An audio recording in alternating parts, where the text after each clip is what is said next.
आदाब, नमस्कार, अस्सलाम वालेकुम।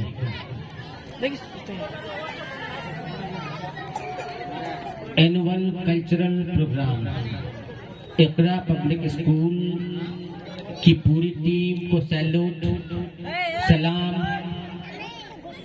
और आप सभी खुशनसीब हैं कि आपके बच्चों को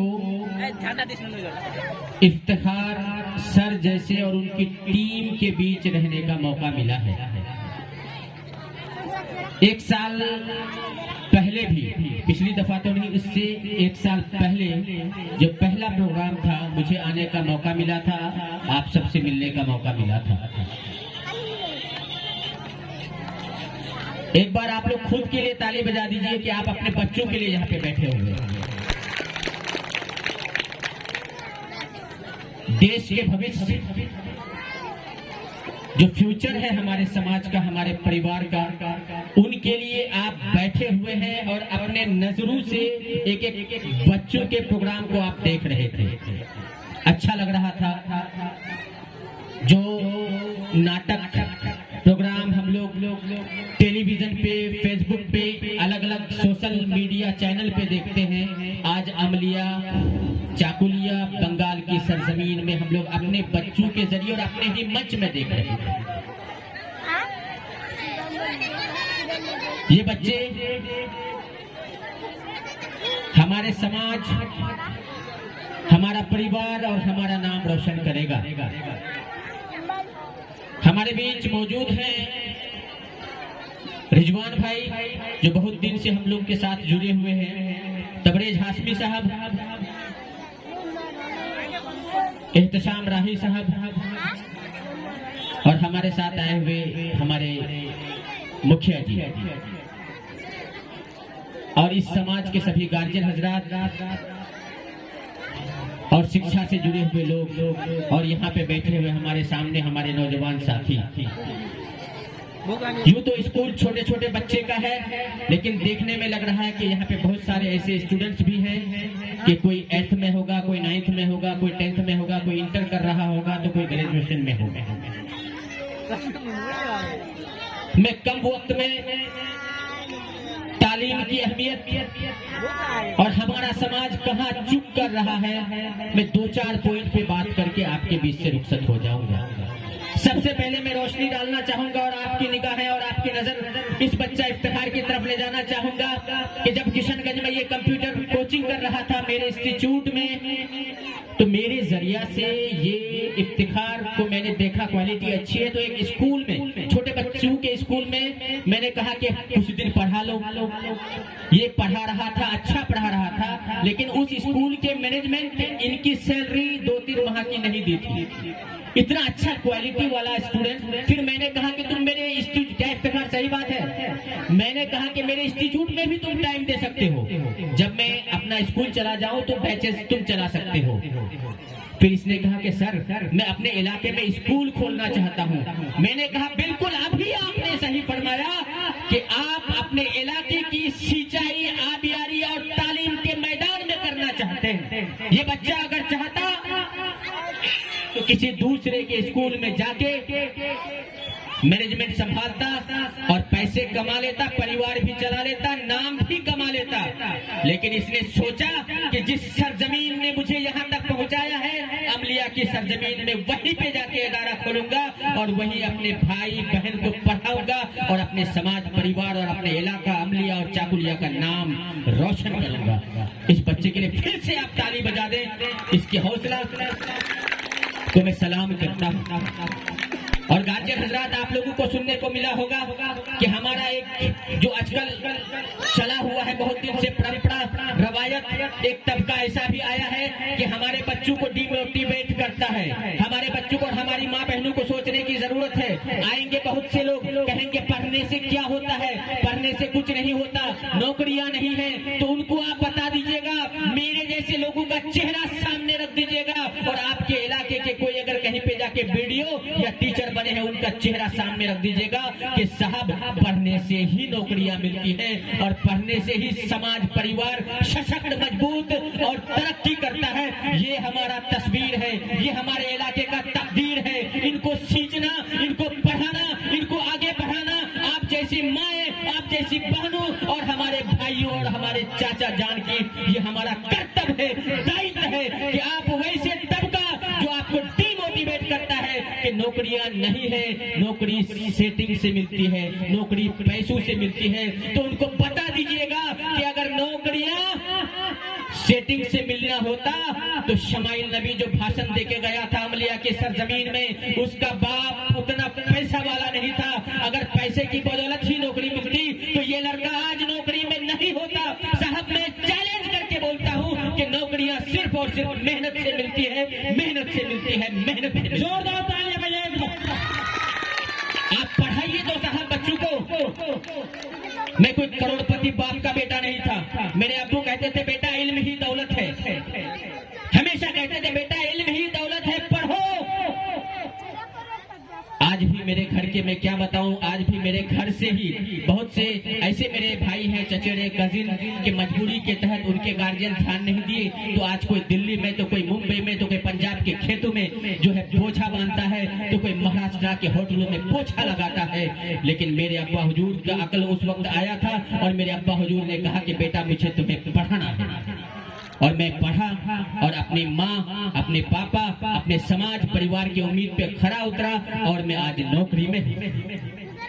आपका बेटा भी नौकरी में जाएगा, कोई वकालत में जाएगा, कोई सहाफत में जाएगा, कोई सियासत में जाएगा, कोई आईएएस बनेगा, कोई आईपीएस बनेगा, लेकिन दायित्व सबसे पहला स्कूल अगर जो होता है माँ, आप जैसी माएँ अगर सींच लिया और उनको अपनी गोद में अगर शुरू से कह दिया कि बेटा पढ़ना होगा, बचपन से जो सिखाएंगे। आजकल के बच्चे साहब एंड्रॉइड हो गए, मोबाइल चलाते हैं एंड्रॉइड। बच्चे को मोबाइल हाथ में पकड़ा दीजिए, कितना स्पीड से काम करता है। आप लोग जाने या नहीं जाने, हम जाने या नहीं जाने, वो सारा गेम खेल के 2 घंटा में पार कर देगा। इन बच्चों को सिर्फ दिशा देने की जरूरत है, इन बच्चों को सिर्फ रास्ता देने की जरूरत है। ये बच्चा जो पहनना चाहे उनको वो पहनाइए, ये बच्चा जो खाना चाहे उनको वो खिलाइए, ये बच्चा अगर दार्जिलिंग घूमना चाहे तो इनकी शौक पूरा कीजिए, लेकिन एक साथ ये भी बोल दीजिए बेटा हर चीज करूंगा, लेकिन तुम्हें रात को और सुबह को और टाइम पे स्कूल जाना। ये तंबीह आपको करनी होगी। और साहब हमारे गार्जियन मौजूद हैं, आपको अगर पुरानी तहजीब, पुरानी अदब को फिर से लौटाना है तो जिस मकतब से मैं निकला हूँ आप लोग भी अच्छी तरह जानते होंगे, सर अच्छी तरह जानते होंगे कि पहले मकतब का दौर था। गुरु, मुंशी, मौलाना किसी के बैठक में पढ़ाते थे। हमारे अब्बा हुजूर, हमारे चाचा जान लोग 25 रुपए 50 रुपए इकट्ठा करते थे, वो 1 घंटा 2 घंटा पढ़ा के चले जाते थे। उस मकतब से निकला हुआ जो इलाके में बच्चा है, जो आज बड़े हुए हैं, वो कहीं ना कहीं किसी अच्छी जगह पे है। आज हम लोग मकतब और छोटे छोटे गुरुकुल से दूर होते जा रहे हैं। हमारे नौजवान साथियों जिनको क्वालिटी है, आप कोई काम करते हैं, 1 घंटा जरूर टाइम निकालें, एक टोला, एक वार्ड में आप अपना एक बैठक में 10-10 बच्चा को कलेक्ट करें। अगर 50 ही रुपया क्यों ना दे, 100 रुपए ही क्यों ना दे, आप जरूर 10 बच्चों को तालीम दें, उनको दिशा दें, ताकि आपका अमलिया सिर्फ अमलिया के सरजमीन नहीं, चाकुलिया के सरजमीन नहीं, बंगाल के सरजमीन नहीं, बल्कि हिंदुस्तान के मैप में, नक्शे में आपका अमलिया का नाम रखना। तालियां बजाइए।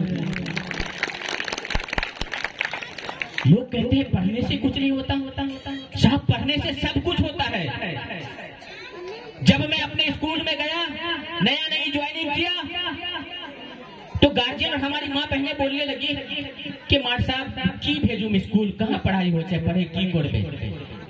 तो मैं शुरुआत में घर घर दस्तक देता था, मेरा वीडियोज वगैरह इफ्तिखार देखता है, आप लोग भी कभी देख लेंगे। मैंने कहा कि ठीक है स्कूल के मास्टर नहीं पढ़ाते हैं, तालीम से कुछ नहीं होता है। मेरी माँ, मेरी बहनें, आप स्कूल इसलिए भेजिए कि आपकी बच्ची, आपके बच्चे कम से कम तरीका सीखे चलने का, बोलने का, ताकि शादी भी अगर हो तो दूसरे के घर से उनकी सास और उनके ससुर ये न कहे कि आपकी बच्ची को कुछ आता ही नहीं है। इसलिए तालीम की जरूरत है, इसलिए तालीम हम लोग के लिए एक बहुत ही बड़ा रोल अदा करेगा आगे चल के। आप सब को ये मेहनत करने की जरूरत है, और ये 1-2 साल नहीं, एक शायर बेहतरीन अंदाज में फरमाते हैं कि पहले तुम तालीम से मोड़ दिए जाओगे, पहले तुम तालीम से मोड़ दिए जाओगे, फिर किसी जुर्म से जोड़ दिए जाओगे। हाथ से हाथ की जंजीर बांध कर निकलो, हाथ से हाथ की जंजीर बांध कर निकलो, वरना धागे की तरह तोड़ दिए जाओगे। तालियां बजाइए।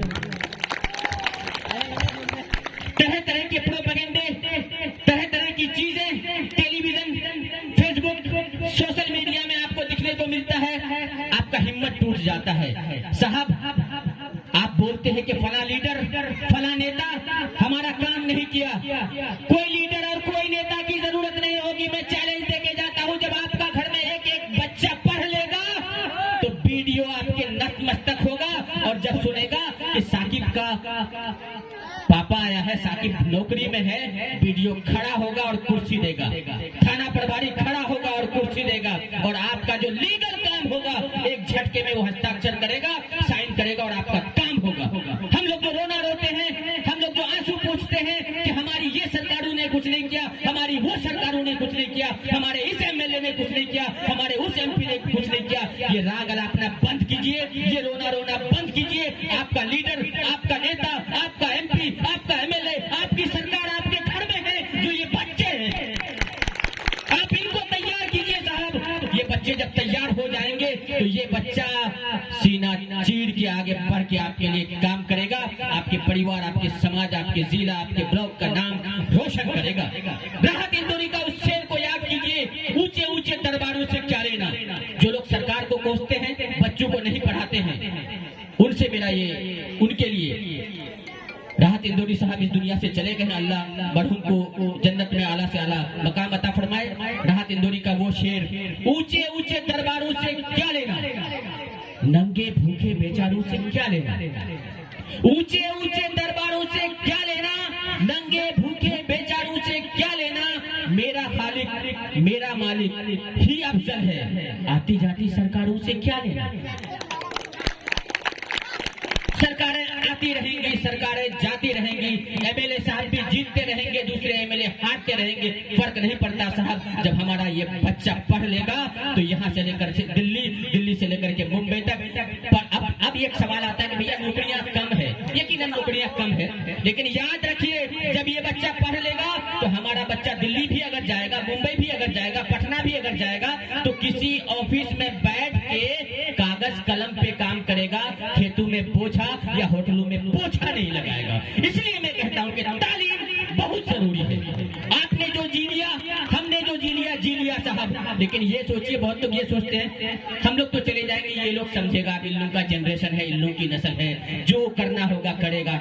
साहब आप जब चले जाएंगे तो आने वाली नस्लें आपको माफ नहीं करेगी। गार्जियन हजरात आप सुन लीजिए, आप तो चले जाएंगे, आपने मछली भात भी खा लिया, आपने गोश्त भात भी खा लिया, आपने मटन भी खा लिया, लेकिन इन बच्चों को अगर तैयार करके नहीं जाएंगे तो आने वाली नस्लें कोसेगा, और आप इसके